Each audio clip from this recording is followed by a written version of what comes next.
केसरिया बालम आओ हमारे देश। ये क्या कहे हो आपने ठाकुर साहब? मैं ठीक ही कह रहा हूँ रुक्मी। विक्रम और रसाल की शादी हो जानी चाहिए। वो दोनों एक दूसरे से इतना प्यार करते थे, मैं ही उन दोनों के बीच में आ गया। और आज भगवान ने मुझे ये मौका दिया है अपनी की हुई गलती को सुधारने के लिए।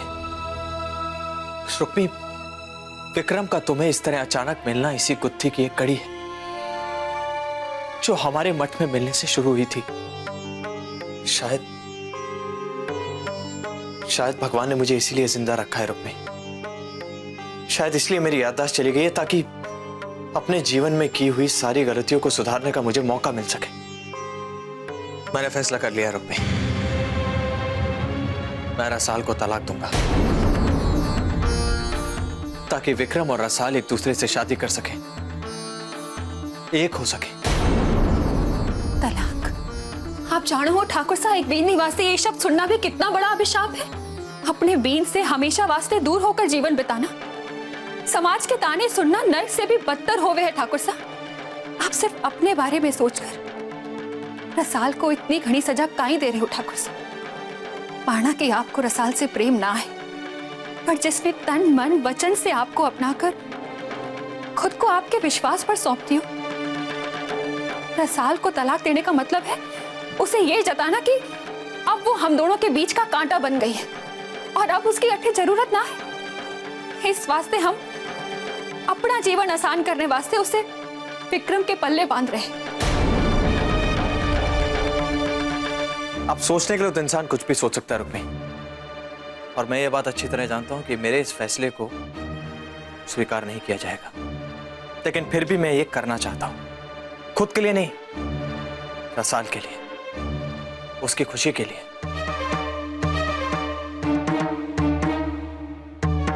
जानती हो रुक्मी, जब भी मैं रसाल की तरफ देखता हूं उसकी आंखों में मुझे उम्मीदें दिखाई देती हैं, और ये देखकर मुझे बहुत दुख होता है। कुछ फैसले ऐसे होते हैं जो इंसान को लेने पड़ते हैं जिंदगी जीने के लिए। फिर भी तलाक ठाकुर साहब? रसाल पहले ही जहर का घूंट पी रही है। तो तुम मुझे बताओ, और कौन सा रास्ता है रसाल का जीवन सुधारने का? मैं कोई भी रास्ता अपनाने के लिए तैयार हूं। बताओ मुझे, क्या तुम खुश हो रसाल की हालत देखकर? मैं खुश हूं, घर में कोई भी खुश है, लेकिन सब उसे हालात से समझौता करने के लिए कह रहे हैं, क्योंकि किसी के पास भी इस गुत्थी को सुलझाने के लिए कोई रास्ता नहीं। डॉक्टर साहब ने कहे हुए कि बहुत धुंधली है सही, पर आपके ठीक होने की आस है ठाकुर साहब। तब क्या होगा जे आपकी याददाश्त वापस आ गई और आपके मन में रसाल वास्ते प्रेम फिर से जाग गया, तो क्या करेंगे आप? अपने ही हाथों अपनी बींदनी को किसी पराये मर्द को सौंपने का सदमा सह पाएंगे आप? तो क्या करें रुक्मी? वो दिन जो पता नहीं कभी आएगा भी कि नहीं, उसके इंतजार में रसाल को घुटने दें, पड़े रहने दें उसको घर के किसी कोने में अनचाहे सामान की तरह। रुक्मी, तुमने शायद ठीक से सुना नहीं। डॉक्टर ने कहा है कि एमनीशिया का कोई ठोस इलाज नहीं है। हो सकता है मेरी याददाश्त आज वापस आ जाए, कल आ जाए, या फिर कभी नहीं। और मान लेते हैं कि मेरी याददाश्त वापस आ भी गई, तो क्या बदलेगा? जो मुझे आज याद है वो तो नहीं भूल जाऊंगा ना मैं। और आज मुझे तुम याद हो रुक्मी, तुम्हारा प्यार याद है। रुक्मी, अब अगर मुझे रसाल का प्यार याद आ भी जाए ना, तब भी मेरे लिए वो मेरी जिम्मेदारी ही रहेगी, क्योंकि मैं तुमसे प्यार करता हूं। अब दोबारा मैं रसाल से प्यार नहीं कर सकता हूं। तो आप रसाल से काहे उम्मीद करो कि वो आपसे प्रेम करने के बाद दोबारा विक्रम से प्रेम कर पाएगी? किसी की प्रेमिका किसी और की बेनी बन सके ठाकुर साहब, और किसी और की बेनी किसी की प्रेमिका ना बन सके। अब रसाल आपकी बेनी है, वो सिर्फ आपसे प्रेम करे। अब उस पर विक्रम का प्रेम लादने का हमें कोई अधिकार ना है। पहला प्यार भुलाया नहीं जा सकता रुक्मी। मैंने तुमसे नफरत की, लेकिन क्या मैं तुम्हें भुला पाया? तुम यही बता दो मुझे रुक्मी, मेरे बर्ताव की वजह से क्या तुम्हारा मेरे लिए प्यार कम हुआ? नहीं ना। रसाल ने मेरी बींदनी होने का धर्म तन मन वचन से निभाया है रुक्मी, लेकिन विक्रम के लिए जो उसका प्यार है वो आज भी उसके दिल के किसी कोने में जरूर छुपा होगा।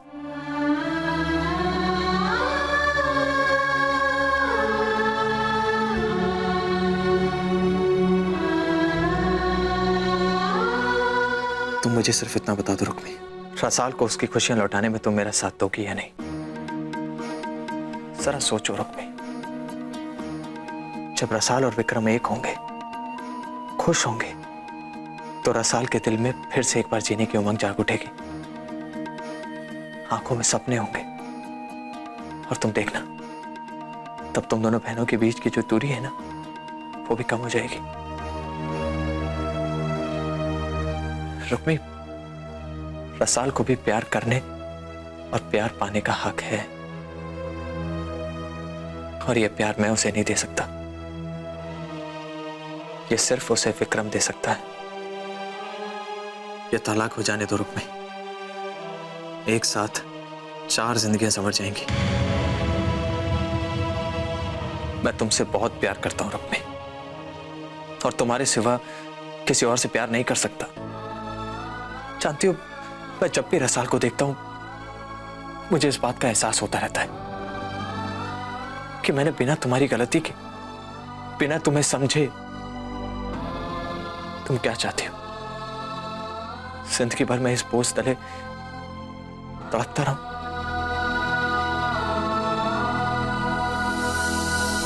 और ठाकुर साहब, हमारा समाज, इस समाज में मर चाहे जे कर ले, पर एक औरत को हदें पार करने का कोई अधिकार ना है। वो समाज के दबाव तले मर सके, पर उसे अपनी शर्तों पर जीने का कोई अधिकार ना है ठाकुर साहब। और समाज को तो छोड़िए, अठे इस घर में कोई ये बात ना मानेगा। हमारे माँ बापू कभी ये बात ना मानेंगे। मैं सबको मना लूंगा, और अगर कोई मेरी बात नहीं माना तो लड़ झगड़ कर उन्हें अपने नजरिए से सोचने पर मजबूर कर दूंगा मैं। रसाल मेरी पत्नी है रुक्मी, और यही दकियानुसी समाज एक पति का अपनी पत्नी पर अधिकार सबसे पहला और आखिरी मानती है। मुझे रसाल के बारे में फैसला लेने का पूरा हक है, और वैसे भी मैं उसके भले के बारे में ही तो सोच रहा हूं। सिद्ध ना करो ठाकुर साहब, बीन की छोड़ी हुई तलाकशुदा औरत को समाज के ठेकेदार जीने ना देवे हैं। ताने मार मार कर, जुल्म करके, नोच नोच कर खावे हैं। यो एक ऐसा अभिशाप है जो जिसमें मर्द तो छोड़िए, दूसरी औरतें भी ऐसी औरत का साथ कभी ना देवे। और आप तो एक साथ 2-2 पाप करना चाहो। रसाल को तलाक देकर उसका दूसरा ब्याह रचाना चाहोगा। कैसी बातें कर रही हो तुम रुक्मी? आज समाज बदल गया है, दूसरी शादी, तलाक, ये सब आम बातें हो गई हैं। आज औरत आदमी के कंधे से कंधा मिलाकर चल रही है, चांद तक पहुंच गई रुक्मी, और तुम चांद पर जाकर भी घर तो वापस ही आवे ना। ठाकुर साहब, समाज में आज भी कुछ ना बदले हुए। हठे तलाकशुदा औरत का कोई अस्तित्व ना है, कोई पहचान ना है। शहर में शायद थोड़ी उम्मीद हो, पर गांव में आज भी कुछ ना बदले हुए। आप रसाल का दूसरा ब्याह करवाकर ना चाहते हुए भी उस पर पापन होने का लांछन लगा दोगे। मैं सिर्फ इतना जानता हूं रुक्मी, अपने आप को दुखी करके अपनी आत्मा पर बोझ डालना मेरी नजर में सबसे बड़ा पाप है। पर अठे आपकी बात कोई ना समझेगा ठाकुर साहब। रसाल का दूसरा ब्याह करवा के उसे घर बसाने की इजाजत कोई ना देवेगा। अरे तो इजाजत मांगी किसने है? और वैसे भी समाज के खिलाफ अगर किसी तरह की पहल करनी है तो उसके लिए शुरुआत कहीं ना कहीं से तो होगी ना। पर बलि तुम्हारी रसाल ही चढ़ेगी ना।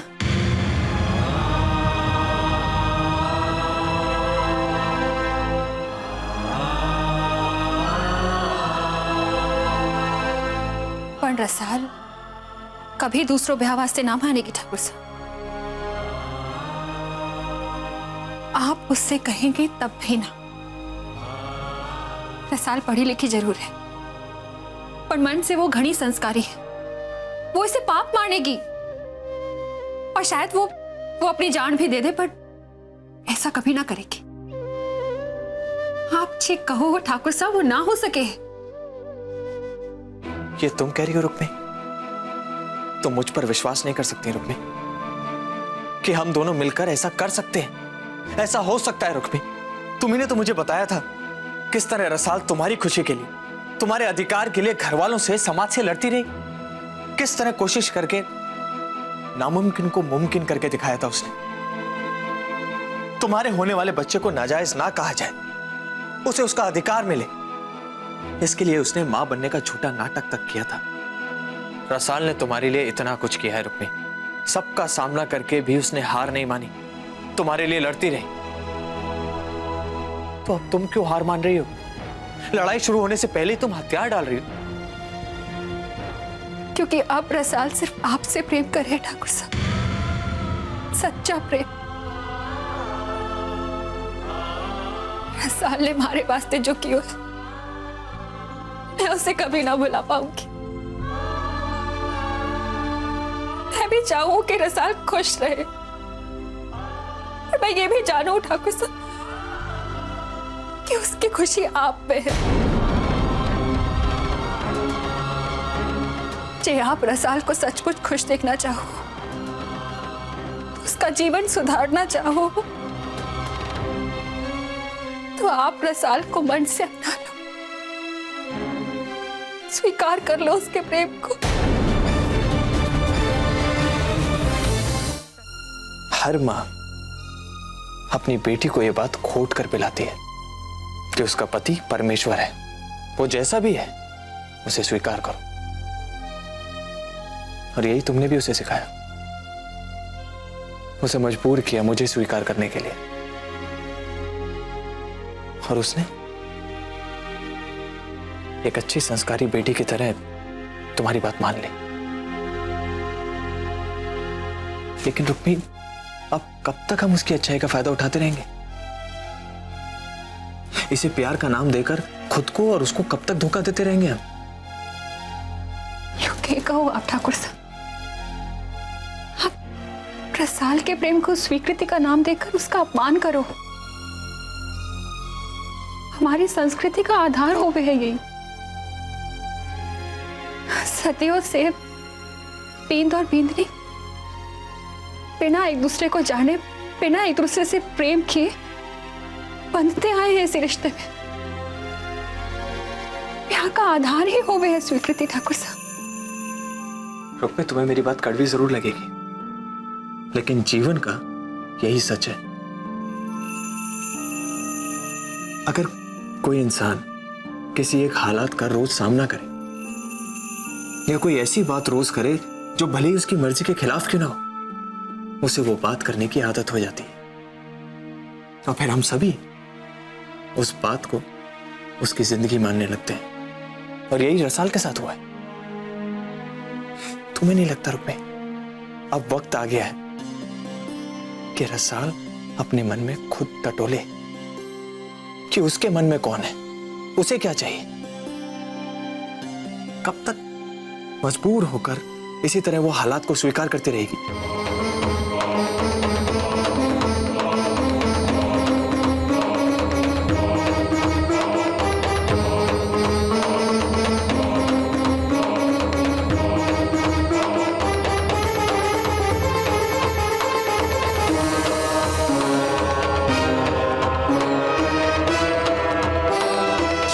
आपने तो बहुत सब कुछ छेड़ ली। अरे यहाँ तक कि बाबू भी मारे ना रहे। अब ठाकुर साहब को पूरा परिवार आपके साथ, आपके कारण मैंने विक्रम को प्रेम करती हूँ। तो आप भी प्रेम करे हैं रसाल से? वो तो हमेशा करते रहूंगा।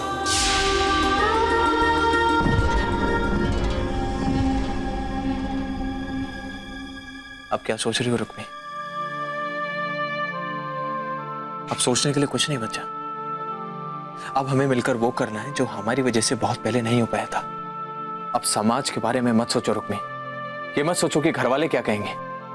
अब अगर कुछ सोचना है तो सिर्फ रसाल की खुशी के बारे में सोचो। तुम एक बार अपने दिल पर हाथ रखकर कहो रुक्मी कि जो रसाल के बारे में मैं सोच रहा हूं वो सही है या नहीं। ये तुम भी जानती हो रुक्मी, रसाल की विक्रम से शादी ही उसको वो खुशियां दे सकती है जिसकी वो हकदार है। रुक्मी, इसमें तुम्हें मेरा साथ देना होगा, मैं अकेले ही नहीं कर पाऊंगा। प्लीज रुक्मी, जवाब दो मुझे, दोगी ना मेरा साथ? सिर्फ मारे और आपरे सपने देखने से क्या होगा ठाकुर साहब? ये रसाल और विक्रम के जीवन का सवाल है ठाकुर साहब। कि विक्रम रसाल को सचमुच अपनाएगा? क्यों नहीं? ये तुम्ही ने मुझे बताया था ना कि रसाल के जाने के बाद विक्रम ने जीने की आस छोड़ दी थी, तो उसने दोबारा शादी भी नहीं की। शायद इसलिए रुक्मी क्योंकि मन ही मन वो रसाल को अपनी पत्नी मानता है। आज भी उससे प्यार करता है, उसका इंतजार कर रहा है। तो फिर जब उसे पता चलेगा कि रसाल भी उसे प्यार करती है तो वो क्यों नहीं अपनाएगा उसे? जिस रसाल की याद में विक्रम ने अपना जीना छोड़ दिया है, वो रसाल विक्रम की प्रेमिका थी। और जिस रसाल की आप बात कर रहे हो ठाकुर साहब, वो सिर्फ आपकी बींदनी है, विक्रम की कोई भी ना है। नाराज ना हो ठाकुर साहब, पर अपनी प्रेमिका को दोबारा स्वीकार करना और बात है, पर किसी और की बींदनी बनी अपनी प्रेमिका को दोबारा स्वीकार करना और बात। कोई भी बीन ये स्वीकार न कर सके कि उसकी बींदनी किसी और के बारे में सोचे भी। और अठे तो बात घनी पेचीदा है ठाकुर साहब। अगर विक्रम ने रसाल से ब्याह कर भी लियो तो क्या उसका मन शांत रह पाएगा? कि उसको कभी भी यो शक ना जागेगा कि रसाल के मन में आप हैं या ना? और फिर कि वो रसाल को वैसा ही प्रेम दे पाएगा जैसा वो पहले दिया करता था? और जे अपनी अच्छाई के कारण वो कभी शक ना भी करे, तो एक मर्द होने के नाते कि वो एक ब्याहता को पूरी तरह से स्वीकार कर पाएगा? अगर रसाल के लिए विक्रम का प्यार सच्चा है और उसकी सोच खोखली नहीं है, तो वो रसाल को किसी भी हाल में अपनाएगा। रुक्मी, तुम अपने मन में इतनी आशंकाएं क्यों ला रही हो रुक्मी? ये विक्रम के जीवन की भी तो एक नई शुरुआत होगी ना। जो सपने रसाल और विक्रम ने एक साथ देखे होंगे, उन्हें साकार करने का अगर उसे मौका मिले, तो क्या वो ये दीन दुनिया की सोचकर ये मौका हाथ से जाने देगा? और जितना मैंने विक्रम के बारे में तुमसे सुना है, मुझे तो वो एक सच्चा और उसूलों का पक्का इंसान लगा। तो क्या वो नहीं चाहेगा कि वो रसाल को यहां से निकाले जब उसे पता लगेगा कि वो यहां जीते जी मर रही है? रुक्मी, प्यार में सब कुछ मुमकिन है। रुक्मी, तुम प्यार को इतना कमजोर मत समझो, इसमें बहुत ताकत होती है। प्यार इंसान को जिंदगी की हर कठिनाई से लड़ने का हौसला देता है। और अगर विक्रम सच में रसाल से प्यार करता है, तो दुनिया की कोई भी ताकत उन दोनों को मिलने से अब नहीं रोक सकती। बस हमें प्यार की ताकत पर भरोसा रखना होगा। भगवान करे जो आप कह रहे हो वो सच हो ठाकुर साहब। बस मैंने अब यही डर लग रहा है कि रसाल और विक्रम के सपने फिर से ना टूट जाए। ऐसा ना हो कि हम उनके सोए हुए प्रेम को जगाएं और उनका जीवन बद से बदतर हो जाए। कम ऑन रुक्मी, अब इतना नेगेटिव भी मत सोचो, ऐसा कुछ नहीं होगा। अब तुम्हें अगर कुछ सोचना ही है तो फिर रसाल और विक्रम के अच्छे भविष्य के बारे में सोचो। ठाकुर साहब, रसाल के भविष्य में सिर्फ विक्रम ना है, रसाल की कोख में आपका अंश पल रहा है। इस हवेली का वारिस आपके होने वाले बच्चे का क्या होवेगा, सोचो है आपने?